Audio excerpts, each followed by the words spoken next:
Olá, nerds, geeks e afins! Estamos todos aqui nos perguntando de quem é essa série. No nono episódio, também conhecido como o último, graças a Deus, da primeira temporada da série Mulher Hulk, exibido na Disney+.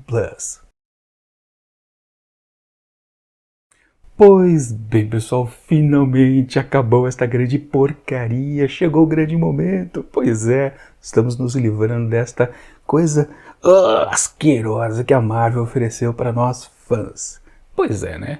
E sim, a gente precisa logo já pensar na resposta à grande pergunta, que é o título aqui deste episódio, de quem é essa série? Bom, eu vou responder, vou dar a minha sincera opinião ao final aqui deste vídeo. Mas a gente já pode combinar mais alguma coisa, que daqui a alguns dias eu vou fazer uma síntese, um resumo de toda essa primeira temporada, desse grande produto dado a nós.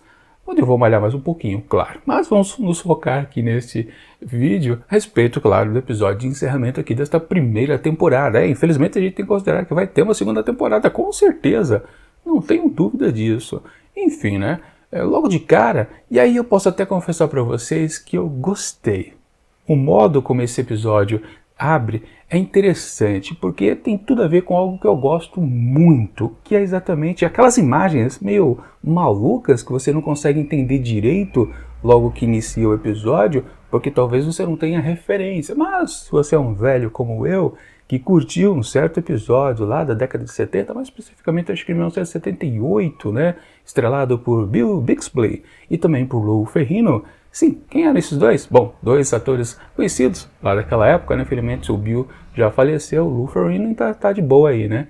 Bom, Bill Bixby era o David Banner, não era Bruce Banner, era David Banner, foi mudado o nome. Mas Lou Ferrigno era a versão verde, violenta, feroz, o Hulk. Pois é, sim, o que a Jenny está vendo ali quando ela acorda dentro da cela, aliás, ela acorda toda assustada, porque ela está dando para ela um pesadelo, né? Ela se vê como uma personagem de televisão. Pois é, aquilo ali que ela vê é uma reprodução, uma certa homenagem à abertura original da série O Incrível Hulk, que passava então na TV lá nos anos 1970. Era uma série sensacional, tinha um tema musical de abertura que era de cortar o coração. Aliás, não era da abertura, acho que era do final, né? Era dos créditos do encerramento. Uma música triste, que deixava a gente para baixo, a gente sentia a solidão do Incrível Hulk. Era um grande de um programa muito interessante mesmo. Claro, com as feições do que se tinha lá naquela época, obviamente, em termos de ação. Não havia efeitos especiais, tanto que, né, o Hulk era feito por um cara que fazia fisiculturismo, né, o Lou Ferrigno, né, todo parrudão, apenas maquiado de verde, simplesmente isso, né, com uma bela de uma peruca ridícula também. Mas é bacana, o modo como esse episódio aqui abre, eu me senti em casa. Foi o único momento durante todos esses 9 episódios que eu posso dizer com certeza para você e com sinceridade que eu curti, eu gostei mesmo. Quando eu vi que a primeira imagem que aparece é a Jane ali naquela máquina esquisita, né, que é uma máquina de raio gama ali, já é, né, claro, no episódio, na série lá dos anos 70, a origem do Hulk era diferenciada dos quadrinhos, né? Ele é um cientista que está procurando alguma coisa, é a cura de alguma doença, não é? Não lembro direito, mas enfim. Aquela máquina então onde ela está, quando eu bati o olho, ela ali dentro, eu falei, ué, que negócio esquisito, parece a série lá do Hulk. É o Bill, é a Jennifer, né? Eu falei, caramba, eles estão reproduzindo a abertura. Gostei mesmo, sinceramente eu gostei. É a única coisa que eu curti aqui em Mulher Hulk. Mas enfim, né? Vamos continuar a porcaria. Então ela acorda dentro ali então daquela cela e a gente consegue entender direito qual era a situação, por exemplo, do Abominável antes, porque a gente já viu ele exatamente na mesmíssima cela quando ele estava preso. A Jenny foi representá-lo, foi conseguir uma condicional para ele, né? Ou seja, então aquela detenção ali também é do controle de danos. Basicamente isso, né? Ou é de fato uma penitenciária comum? Porque depois, quando os pais dela recepcionam ela, né, quando ela sai, parece que é um lugar comum também, enfim, não importa, né? É uma coisa mal feita mesmo, então não tem problema. Bom, mas aí a gente tem o primeiro porém desse episódio, né, que é exatamente a situação que ela se encontra. Ela está detida porque ela foi violenta lá naquela festa de premiação. Tá, mas isso é o suficiente para deter ela da mesma maneira que se estava detendo o Abominável? Vamos lembrar, o Abominável não era um cara que também ficou nervoso e por sinal também é verde. Não, o cara era um vilão, né? Ele matou pessoas. O que a Janet fez de perigosíssimo? Ela só ficou enraivecida pela situação onde ela se encontrava, né? Uma exposição da sua intimidade. Pô, normal ela ficar com raiva e, né, tudo bem, perder a cabeça e destroçar um equipamento eletrônico ali da propriedade daquele clube, né? Pô, mas isso não é suficiente para detê-la de maneira onde se propõe que ela também consiga também uma certa liberdade condicional, que é também ficar com aquela mesma tornozeleira do abominável. Ou seja, não tem proporção nenhuma. Isso já foi um belo de um absurdo. Mesmo porque ela já foi destruidora de valores. Lembram? No primeiro episódio, quando ela brigou lá com a Titânia no tribunal, tudo bem, foi a Titânia que abriu buraco pela parede, mas as duas brigaram ali dentro do tribunal e teve também um dano, não teve? Como também no episódio onde o Demolidor apareceu, que ela destruiu um carro, destruiu o piso lá do estacionamento, ou seja, ela já causou danos às propriedades, porque só agora ela foi presa. E da mesma maneira, nas outras oportunidades ela estava consciente, só agora que uma vezinha ela ficou um pouco, né, desnorteada, já é suficiente para ela ficar na mesmíssima condição do abominável, um belo de um exagero. Mas enfim, ela tem que conviver com isso, né, com essa condição, com a sua nova situação de vida. Claro, ela acabou perdendo o emprego, também numa situação meio esdrúxula, digamos assim, né? Mas tá, vai, só para dar um drama para ela aqui, né? Um final de temporada tenso, né? Onde ela precisa partir para novos caminhos, por aí, né? Talvez era essa a intenção do texto. Mas enfim, né? Ela fica abalada e ela precisa de um certo conforto. Ela não consegue emprego em lugar nenhum. E ela acaba procurando, então, o Emil Blonsky, né? Ex-abominável, vai estar lá o seu retiro e coisa e tal. Enquanto isso, a sua melhor amiga, né? Que praticamente teve, talvez, as melhores histórias B de toda a série, né, que ela foi fazer de investigação de quem era exatamente lá o pessoal da inteligência, que vazou lá o seu vídeo íntimo, coisa e tal, e ela consegue... se valendo, né, até de um vídeo que a própria mãe da Jennifer mostrou quando ela era adolescente, fazendo um vídeo tipo TikTok, né? Enfim, ela se valeu disso e postou lá então no site, né, no blog, seja lá o que for aquilo, da inteligência, e imediatamente o próprio Hulk King já se manifestou. Caramba, vídeo legal que você colocou aqui dela, isso mesmo, a gente tem que, né, esculhambar com a imagem pública dela. Ok, participe então da nossa reunião, onde então a Nick, né? Demorei para decorar o nome dela, né? Ela ficou feliz, pô, consegui entrar então, né? Só que aí tinha um problema, né? Porque, obviamente, né, todo mundo que é contra Hulk são homens. Homens opressores, homens canalhas, homens escrotos. Epa, eu sou mulher e agora como é que fica? Vou me disfarçar? Não. Ela chama então aquele outro homem que também está lá no escritório de advocacia. Aliás, né, a Nick falou, né, que ela vai continuar trabalhando lá no escritório porque eles pagam bem para ela, né? Mas a Jennifer não falou nada. Mas enfim, chamou o cara lá. Nesse episódio aqui eu decorei o nome dele, né? É Pug o nome dele, né? Pois é. Enfim, ele então vai entrar na missão de participar lá daquela reunião do pessoal da inteligência, né, comandado pelo Rei King e coisa e tal. E aí aquela coisa de sempre que o episódio precisa sempre cair, como todos os episódios anteriores, né? Naquela esculhambação das figuras masculinas. Então é um desfile de homens idiotas falando impropérios para as mulheres em geral. Exatamente nada de novo no front, né? O que você poderia esperar dessa série, né?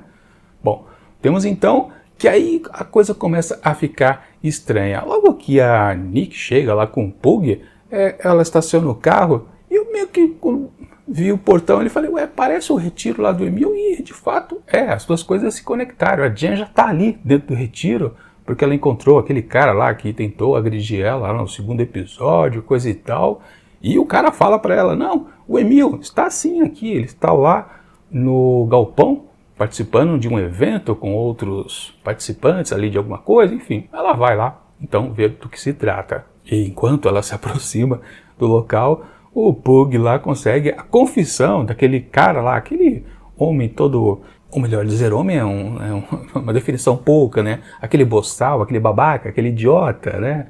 Todo cheio de fleuma, que fala que é um grande de um milionário, comprou lá aquela lança de Wakanda, aquela coisa toda, que ele sempre participou em vários momentos aqui da temporada. Sim, ele acaba se confessando, eu sou o próprio Hulk King, ou King Hulk, ou Rei Hulk, sei lá, não importa. É ele o dono da parada toda, ele é o motivo de tudo aquilo ali existir. E bom, o evento se desenvolve e eis que aparece um convidado super especial, que é o Abominável. Pois é, o Abominável mesmo, não é o Emil Blonsky. O Emil aparece na forma de Abominável, ele entra já na sala, já no seu formato, né, gigantesco, estando ali para fazer uma palestra motivacional àquele pessoal que precisa sempre de incentivos. É curioso esse detalhe, necessariamente ele não está contra a mulher Hulk ali, ele está apenas pelo fato de dar uma palestra a pessoas que precisam, né, de um palestrante. Uma coisa meio esquisita, mas é isso. Parece que ele não tem nenhum vínculo lá com o King Hulk. Me pareceu que não, ou entendi errado, mas de qualquer forma, né? Em dado momento, claro, aí a Jennifer entra na sala e acaba então o grande encontro, né? Onde ela percebe, que isso, meu filho, você está no formato abominável, você quebrou a sua condicional, que ela não podia de jeito nenhum, né? Até teve um momento, eu esqueci de dizer, né? Que a Jenny está lá na casa dos pais, a mãe pede para empurrar um armário, não pode, porque ela não pode se transformar em Hulk, porque tem a tornozeleira lá, detectando qualquer movimento assim suspeito de super força, né? Enfim, então o Emil realmente já saía do seu formato, ou seja, aquela vez que deu problema no aparelho, ele estava talvez fazendo uma palestra já, né? Talvez para esse mesmo grupo, enfim, não dá para saber, né? E até aí, nesse ponto do episódio, a gente pode considerar que alguma sucessão de acontecimentos são ok, são um pouquinho forçado aqui, um pouquinho lá, tudo bem, passável.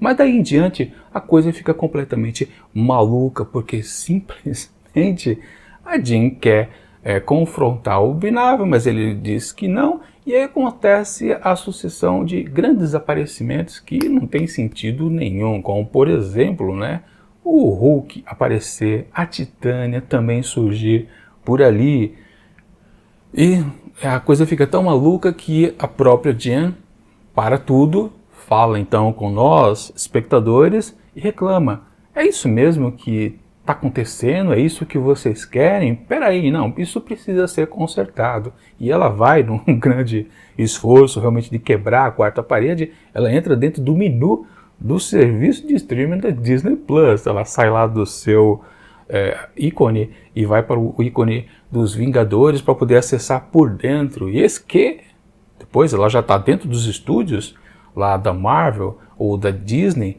como vocês preferirem, e ela acaba entrando na sala dos roteiristas. Sim, ela entra justamente na reunião dos roteiristas lá, num belo de um brainstorm a respeito justamente da conclusão da primeira temporada. O que fazer para o desfecho da primeira temporada. Pois é. E isso é simplesmente ridículo. Eles mesmos falam, né, que eles estão tentando bolar algo interessante. Tudo bem, faz parte da piada que eles estão construindo, mas simplesmente essa é uma das coisas mais amadoras que alguém que se diz profissional pode fazer em relação à criatividade. Não, tive uma ideia sensacional, pessoal. Fala aí, como é que é? Explica pra gente. E se a gente nesse produto que nós estamos desenvolvendo, se a gente estiver aqui debatendo sobre o produto, ou seja, uma bela de uma metalinguagem, né? Pois é, isso é uma coisa de quinta série. Sim, quando você lembra quando você estava na escolinha, pois é, a professora pedia para você fazer o desenvolvimento de um certo tema, seja na aula de história, na aula de ciências, um ponto específico, aula de literatura. Desenvolva esse tema, façam alguma coisa, uma apresentação aqui na frente, pessoal, para todo o restante da turma. E aí sempre tinha um bendito de um grupinho de crianças retardadas que tinham essa ideia. Caramba, a gente não sabe o que fazer, né? Então vamos fazer o seguinte, né? Vamos lá na frente e a gente vai ficar fazendo uma reuniãozinha do que a gente pode fazer a respeito desse trabalho. Ou seja, é o trabalho dentro do trabalho. É uma coisa primária. Isso não é criatividade, pelo contrário, é falta de criatividade. E eles utilizam então aqui esse mesmo recurso como uma certa originalidade. Tudo bem, é uma tentativa também de fazer piada, mas é ridículo. E a coisa ainda fica mais biruta. Aliás, aí você pode conhecer também a cara de todo mundo responsável pela essa bela porcaria que a gente acompanhou em todas as semanas anteriores. Então lá, todo mundo está sentado ali na mesa, são os responsáveis, principalmente ali a Jessica Cagal, que é a showrunner aqui do show. Enfim, a partir daí a Jennifer quer conversar com o Kevin Feige, né? Sim, mas todo mundo diz, não, você não vai conseguir conversar com ele, né? Ela vai. Bom, quando ela chega então na sala do Kevin, eis que descobre que não é o Feige que a gente conhece, o figurão da Disney, da Marvel, da Disney. É, na verdade, uma inteligência artificial, e apenas Kevin é K-E-V-I-N, né? Uma sigla de uma entidade lá autônoma.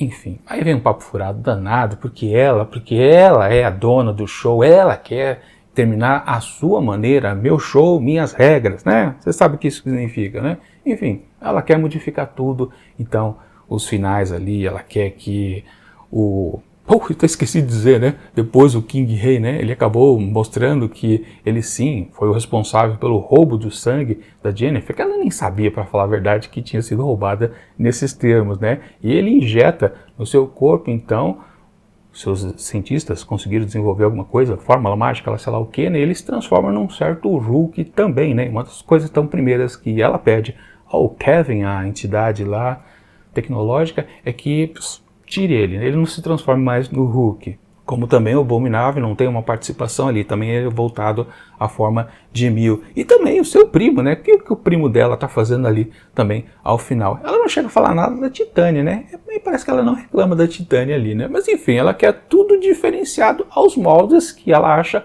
melhor. Ah, e dá para colocar também o Matt Murdock aqui como Demolidor? Tá, uma piadinha, né? Ok. E aí o negócio meio que se encerra por isso mesmo, de uma forma também idiota, porque esse recurso também de um ex machina, também você pode considerar que eles estão fazendo piada, o pessoal, os roteiristas, mas não funciona, fica apenas uma sucessão de coisas idiotas. Esse episódio é terminado da pior forma possível, e sim, depois aparece, né, ela já não se demonstra como é que se resolve aos moldes dela o final daquela pendenga que acontece lá no galpão. Mas enfim, não importa. O que vale é que depois aparece ela entrando lá no tribunal, onde vai ter o julgamento. O julgamento em si não é mostrado, só é mostrado naqueles desenhos da abertura da série, ou do encerramento da série, né? Depois, enfim, vocês entenderam o que eu quero dizer, né? Então mostra também o cara sendo julgado, o Rei King, e no máximo a gente tem aquela ceninha do repórter perguntando para ela se ela vai defender as pessoas através da lei ou da sua figura de mulher Hulk. Ela responde que das duas maneiras. E acabou por aí mesmo. E aí temos aquele encerramento, né, maravilhoso, fofo, né, dela reunida com sua família, num almoço, num churrasco, sabe-se lá o que, e o Matt está lá. Aliás, minto, né, ele apareceu antes, né, sim, teve um desfecho lá então, realmente, da pendenga anterior, mas não teve o momento lá do que acontecia dentro do galpão, já aparecia do lado de fora, com a polícia já tendo chegado, já prendendo todos os vilões, aquela coisa toda, né? Inclusive a Titânia aí aparecia no finalzinho, com ela gravando, né? Exatamente a reação de Jennifer, aliás, Mulher Hulk se aproximando lá do vilão, o Rei King, né? E falando, vocês vão ver agora um ato de violência. Mas não, ela se transforma na sua figura de Jennifer, a figura de uma advogada, e diz apenas que o sujeito lá vai ser processado. Apenas isso. E aí sim, né, que o Demolidor cai do céu praticamente, né, e chegou atrasado, já tudo está resolvido. Mas enfim, lá então na festinha familiar de Jennifer, junto com seu boy, né, todo mundo achando que os dois vão casar, mas não, que isso, apenas um flerte fatal, aquela coisa toda, eis que aparece um outro membro da família, o próprio Hulk, o Bruce Banner, trazendo uma bela de uma novidade, o seu filho, porque ele está voltando lá de Sakaar, e logo de trás dele surge o sujeito todo verde também, né, o Scar, para quem leu, claro, o Planeta Hulk, que sabe muito bem quais são as referências, né. É uma apresentação meio porca, né, de uma grande fase dele, né, que a gente achou que seria, né, lá o terceiro filme do Thor, né, mas não foi muito bem aproveitado, né, que foi lá Ragnarok, né. Enfim, aí a série acaba. Bom, tem um finalzinho com uma cena pós-créditos, ou meio de crédito, né, onde temos lá o Emil, de novo preso lá naquela famosa cela de contenção de pessoas super fortes. Eis que aparece o Wu com mais um dos seus portais interdimensional e levando ele para Kamar-Taj. Pois é, vai fazer o que lá? Não sei, mas aí a gente pode considerar que está estabelecido que o Abominável agora é de fato um herói. Mas isso vai ficar para alguma outra série ou talvez um filme no cinema, sei lá, não importa. Bom, como já comentei, a série conseguiu terminar a sua primeira temporada da pior forma possível. Vamos voltar à pergunta, título aqui do episódio, de quem é essa série? Bom, essa série é de quem quer espinafrar, quem paga exatamente esse produto, ou seja, os espectadores, ou seja, os nerds, ou seja, em bem específico, os homens que assistem isto daqui. Pois é, tudo o que temos aqui nessa série é uma ofensa a quem deveria gostar. Claro, não gosto porque percebe imediatamente, depois de algum momento. Quer dizer, muitas pessoas não percebem. Eu vi algumas pessoas só perceber que a série era ruim lá pelo 4º, 5º episódio. Mas não, uma pessoa mais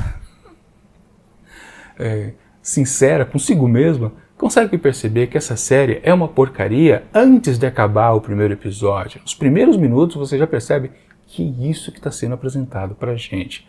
Não tem um episódio que se salva. Uma pessoa ou outra pode curtir um ou outro momento, como eu disse, francamente. Eu gostei da abertura desse episódio, aquela homenagem à abertura da série clássica lá dos anos 70. Caramba, foi bem bacana, foi uma boa sacada até. Mas não é porque tem um ou outro momento que a gente pode dizer que essa série é boa. Pelo contrário, essa série é uma bela de uma porcaria.